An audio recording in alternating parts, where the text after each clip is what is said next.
There's so much out here that wants to stick you, poke you, sting you, bite you. Shane Hobel is a survival and tracking trainer, meaning he teaches people how to live off the land and how to track down just about anything traveling through a forest. He's closely watching the manhunt in upstate New York.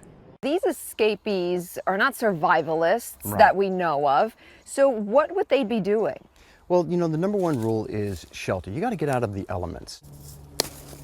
Aside from breaking into cabins for shelter and food, Shane says the escapees could be bundling under a pile of leaves to stay warm at night, but wouldn't be savvy enough to do much more. That's very noisy. If Absolutely. you're trying to hide from authorities, you wouldn't want to do that. Correct. Meaning, what keeps them warm could be a huge clue for search teams. In fact, Shane says their every move could give up their position if a trained eye, like his, could follow their tracks.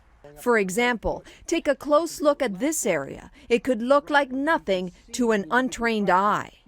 Immediately, things are already popping out to me. Like what? So I already know that there's tracks. I know that there's a track right here.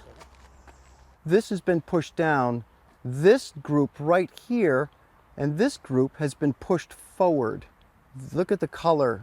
And as the foot left, it lifted this stick and it pushed this into its place, because this is clearly not natural behavior. This is not how this plant was growing. Shane says this would technically be called a run, a series of signs showing someone ran through the woods. But not every clue is left on the ground. Shane also looks for clues at shoulder level.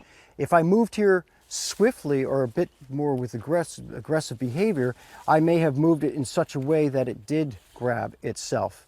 And this is the type of thing that we'll look for. It's the thing that doesn't make sense out here.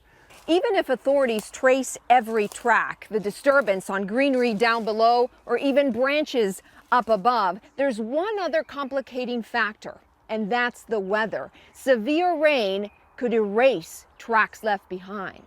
Rain has a tendency to sometimes wash tracks away completely.